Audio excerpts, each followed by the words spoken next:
Hello everyone. Last time हम लोगों ने जहाँ पे वीडियो ब्रेक कर दिया था, ये वो ब्रेक इसलिए हुआ था बिकॉज वीडियो बहुत लंबा हो रहा था। तो आई थॉट कि चलो 2 पार्ट में अपलोड कर देते हैं ताकि आपको थोड़ा समझ में आ जाए अच्छे से, और मेरे पास भी ऐसे भरपूर टाइम रहे, बाउंडेशन नहीं रहे कि नहीं यार वीडियो बहुत लंबा हो रहा है, मे बी शायद लोग पूरा देखेंगे नहीं। क्योंकि होता है क्या है, थोड़ा आजकल वो इंस्टाग्राम की वजह से क्या हो गया है कि लोगों का अटेंशन स्पैन कम हो गया। मेरे को पता है कि ये वीडियो भी शायद जो इसके पहले वाला पार्ट था वो भी शायद बहुत बड़ा हो गया, वीडियो नहीं देखे लोग, बट कुछ लोग हैं जो जेन्युइन सीखना चाहते हैं तो वो जरूर देखेंगे। तो या अब आगे कंटिन्यू करते हैं। तो पिछले पार्ट में हमने सारा ईएमए के बारे में कोर कॉन्सेप्ट पढ़ा था। इस वाले वीडियो में पिछले पार्ट का लिंक भी है नीचे, आप पहले वो देखो, आपको तब समझ में आएगा ये, वरना कुछ समझ नहीं आएगा।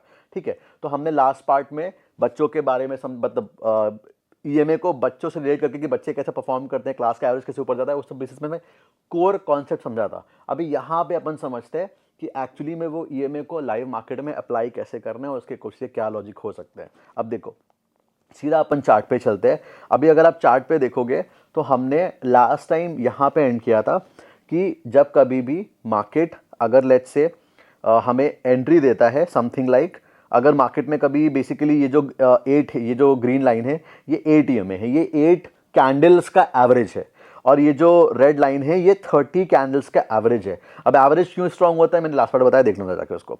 नाउ अभी अगर जब ये क्रॉस हमको देता है तो इसका मतलब ये है कि मार्केट ने दो अपने मेजर जो ईएमएज होते हैं, जो एवरेजेस होते हैं, वो ब्रेक कर दिए। ठीक है, बट हम थोड़ा स्मार्टली यहाँ पे क्या प्ले कर रहे थे, पहले हमने 8 ईएमए ब्रेक होने का वेट किया। ठीक है, नाउ वी नो मे बी शायद मार्केट 30 ईएमए से बाउंस करके वापस रिवर्स हो जाए, बट अगर 30 ईएमए ब्रेक करके भी मार्केट ने क्लोज कर दिया है तो नाउ वी नो कि मार्केट अभी दोनों मेजर ईएमए को ब्रेक चुका है, हमें बस पुल बैक का वेट करना है। पुल बैक में एंट्री मिलती है तो वी कैन एंटर। अब इससे होगा ये कि हमें एक्चुअली में क्रॉस होने के पहले ही एंट्री मिल जाएगी, तो हमारा रिस्क रिवॉर्ड काफी अच्छा हो जाएगा। इसमें समझेंगे स्टॉप लॉस भी कैसे लगाना है एंड एवरीथिंग। ठीक है, स्ट्रैटेजी काम क्यों करती है, कैसे करती है, मैंने उसके बीच आपको कोर्स समझा दिया है। अब यहाँ पे अभी मेन टॉपिक समझते हैं। लेट्स से फॉर एग्जांपल यहाँ पे जैसे मार्केट ने इधर पे क्लोज किया। ठीक है, this is by the way 1 minute का टाइम फ्रेम है। अब टाइम फ्रेम पे भी अभी अपन आएंगे, बट पहले इसको समझ लो। तो दो तरीके हैं, थोड़ा आपको अगर और ज्यादा सस्टेनेबल चाहिए तो आप क्रॉस का वेट करो, ज्यादा बेटर है वो। बट मेरे हिसाब से व्हाट आई पर्सनली प्रेफर कि अगर मार्केट ने क्लोज कर दिया है तो अपन एंटर कर सकते हैं। अब एंटर करना कैसे है देखो वो समझते हैं। अगर मान लो मार्केट ने ईएमए के नीचे क्लोज किया है, नाउ वी नो कि 8 भी ब्रेक हो चुका है, 30 भी ब्रेक हो चुका है, और ब्रेक होके नीचे क्लोज भी किया है। अब उसके बाद जो भी पुल बैक होना है वो पुल बैक ही हमारे लिए एंटर करने का ऑप्शन है। अब सबसे बड़ी बात है, मान लो पुल बैक हमको यहां पे भी हो सकता था, यहां पे भी एंट्री हो सकती थी, या कुछ लोग अगर थोड़ा और वेट किए होंगे तो मे बी शायद यहां की एंट्री हो सकती थी। स्टॉप लॉस कहां लगाएंगे हम लोग, देखो ये जो स्ट्रैटेजी है ये है मोमेंटम बेस। मैंने लास्ट पार्ट में भी बताया था आपको। मोमेंटम क्या होता है, मोमेंटम मतलब होता है स्पीड, कि किस स्पीड से ट्रैवल कर रहा है। अब अगर स्पीड हाई होगा तो आपको रिवॉर्ड अच्छे देगा, बट उसकी वजह से वॉलेटिलिटी की तरह मार्केट अभी ऐसे एवरेज क्रॉसओवर भी कर सकता है। तो ये स्ट्रैटेजी पे हमको रिवॉर्ड बड़े मिलेंगे, लेकिन हमारा थोड़ा एसएल भी बढ़ा जाएगा। अब इसमें क्या होता है, जब भी हम प्लान करते हैं तो एसएल हमारे स्विंग हाई का होता है। ठीक है, या अगर हम लॉन्ग के लिए जा रहे हैं, फॉर एग्जांपल लॉन्ग का मतलब होता है बाय साइड के लिए, तो स्विंग लो का होता है। ठीक है, स्टॉप लॉस। नाउ अभी स्विंग हाई स्विंग लो क्या है एग्जैक्टली में, जैसे अगर अपन ने यहां पे देखा तो यहां पे एक करंट टॉप बना हुआ है। करंट टॉप या करंट बॉटम ऐसे भी समझ सकते हो, इजी रहेगा समझने का। स्विंग हाई स्विंग लो समझ नहीं आ रहा तो करंट टॉप या करंट बॉटम। तो अगर यहां पे मार्केट क्लोज किया है तो इसके पहले वाला करंट टॉप क्या था, करंट टॉप ये, इसके पहले कहां पे क्या हाई बना है मेरे को कोई मतलब नहीं है उससे, मेरे लिए यही है। तो इस सिचुएशन में मेरा जो स्टॉप लॉस होता वो जाता समवॉट इधर पे। ठीक है, अब जब कभी भी हम ऐसे स्टॉप लॉस प्लान करते हैं तो वहां पे हमारी एक्यूरेसी थोड़ी बढ़ जाती है, जल्दी एसएल हंटिंग नहीं होती है हमारे साथ में, क्योंकि हमने स्विंग सीधा हाई का रखा है। लेकिन ड्रॉबैक इसका क्या है, इसका ड्रॉबैक ये है कि रिस्क टू रिवॉर्ड आप कितना एक्सपेक्ट कर सकते हो मार्केट से, 1:1, 1:2 इतना आपको जल्दी मिल सकता है। 3, 4, 5, 10 भी मिल सकता है अगर आपके अंदर पेशेंस है बैठने का, तो आप बैठो, कभी आगे डिस्कस करेंगे कि इसको ट्रेल कैसे करा जाता है। बट मेजर जो प्रेफर कर सकते हैं हम, क्योंकि ये क्या है, मोमेंटम बेस है। स्पीड मार्केट में होगा, आपको एक ही बार में कैंडल कैंडल कैंडल कैंडल बनता है और उस चक्कर में ये में बहुत स्ट्रेच हो जाता है। तो अगर आपको रिवॉर्ड मिलना होगा तो एक के बाद एक खड़ा खड़ा कैंडल बनने आ रही है, आप एक काम ये कर सकते हो, कैंडल अगर उसका हाई क्रॉस करेगी पिछले कैंडल का तो मैं निकल जाऊंगा, वो भी तब जब मार्केट एटलीस्ट मेरे को 1:2 दे चुका हो, ठीक है, या 1:2, हाँ 1:2, 1:2 या 1:2 के आसपास है, मतलब थोड़ा डायनामिक रहना पड़ता है, मार्केट एकदम फिक्स नंबर पे नहीं चलता है, ठीक है।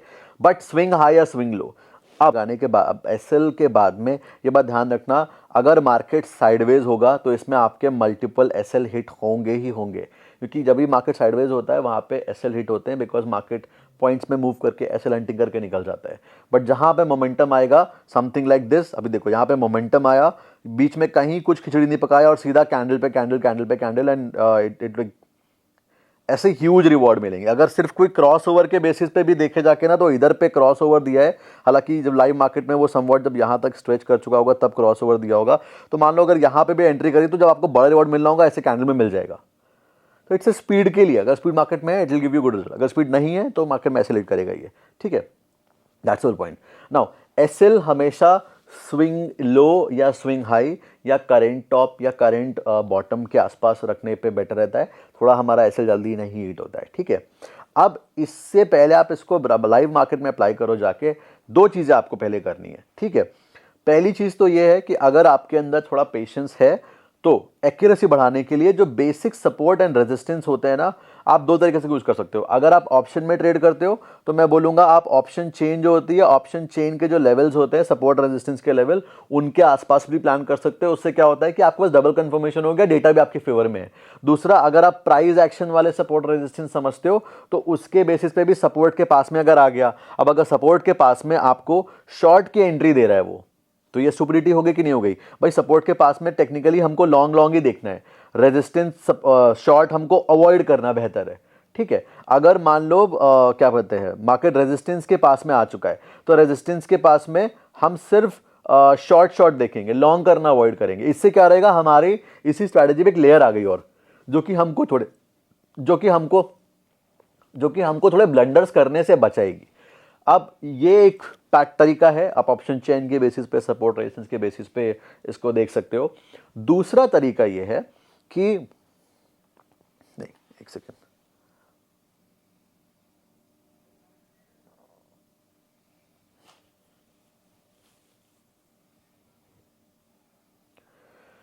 दूसरा तरीका यह है, आप थोड़े से हायर टाइम फ्रेम के सपोर्ट रेजिस्टेंसेस ड्रॉ कर सकते हो, वो थोड़े और स्ट्रांग होते हैं, और तब उसके बाद जब मार्केट आएगा तब जब मार्केट उस जोन पे आएगा तब आप एंट्री प्लान कर सकते हो। मेरे हिसाब से जो भी टाइम फ्रेम पे आप एंटर कर रहे हो उसी टाइम फ्रेम के सपोर्ट रेजिस्टेंसेस देख लो एवरेज के बेसिस पे, वहां पे अगर मिलती है एंट्री तो वो you can do it. Real market में अप्लाई करने से पहले आपको एक बहुत इंपॉर्टेंट चीज करनी है। दो टाइप की चीजें होती है, एक होता है बैक टेस्टिंग और दूसरा होता है फॉरवर्ड टेस्टिंग। बैक टेस्टिंग का मतलब होता है, इसको बैक टेस्ट करके देखो, बैक टेस्ट में देखोगे मजा आ जाएगा आपको, देखिए कि यार ये तो कमाल की चीज है। फॉरवर्ड टेस्टिंग में ये होता है कि आप इसको चलती मार्केट में अप्लाई करके देखते हो और ऐसे प्लान करते हो, आपको रिजल्ट कैसे मिल रहे हैं पहले वो चेक करते हो। वंस रिजल्ट आर देयर, आप बहुत छोटी क्वांटिटी से एंटर करते हो कि उस जो अभी नई चीज है तो उस नई चीज में मैं मेरे इमोशन कैसे मैनेज कर पा रहा हूं, मैं रिलैक्स क्यों नहीं हूं, फिर धीरे धीरे करके अपन इसमें क्वांटिटी बढ़ाते हैं। दिस इज हाउ आप यूज कर सकते हो and it is a very good thing. अब यहां पे एक लास्ट में थोड़ा और बोनस पॉइंट, कौन से टाइम फ्रेम पे यूज करना चाहिए इसके लिए कंफ्यूज मत होना। अगर इंट्राडे अपन कर रहे हैं तो 5 minute time frame I think is sufficient. अगर हम स्कैल्पिंग कर रहे हैं 1 मिनट इज गुड। अगर हम स्विंग कर रहे हैं 1 आवर या 4 आवर भी ले सकते हैं। अब देखो आपको एक पॉइंट समझना है, ये कैंडल्स और प्राइस पे काम करता है। एवरेज कैंडल्स एक क्या है, कैंडल बस प्राइस का रिप्रेजेंटेशन है।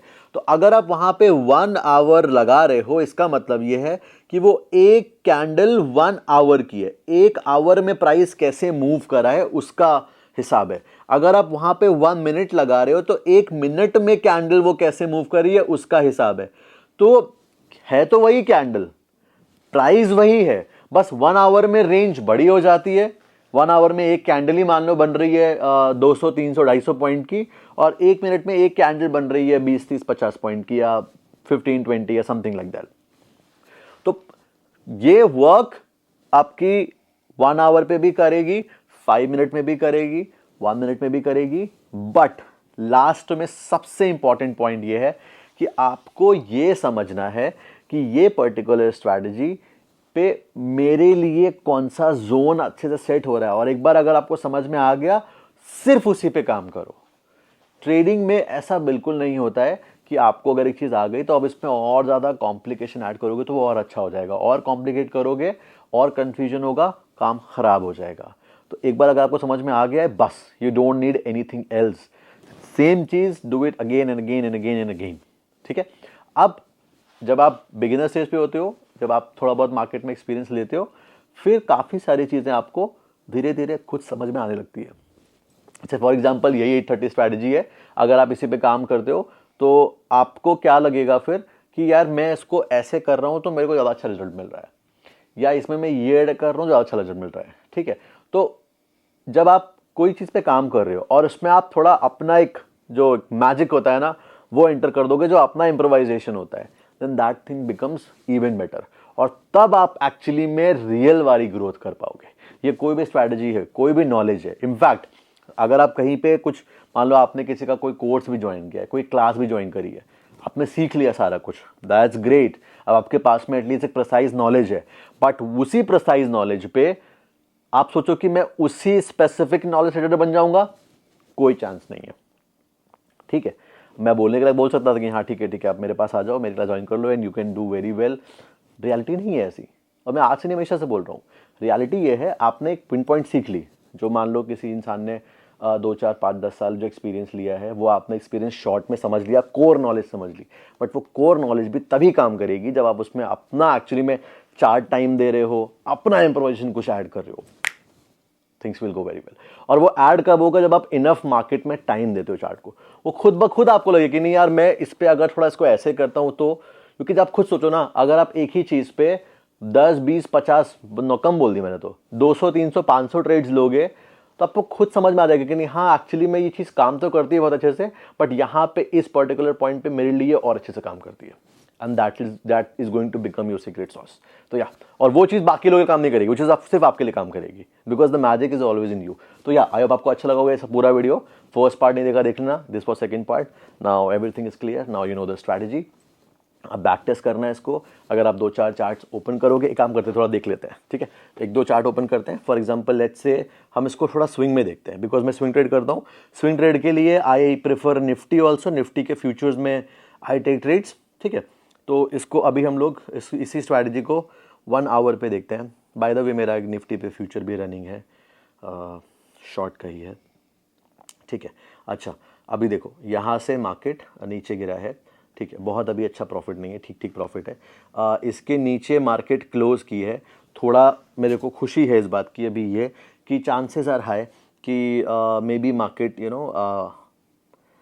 इसके अगर इन केस अब इसके नीचे निकलती है तो नेक्स्ट टारगेट में क्या मार्केट से एक्सपेक्ट कर सकता हूँ इज अराउंड दिस।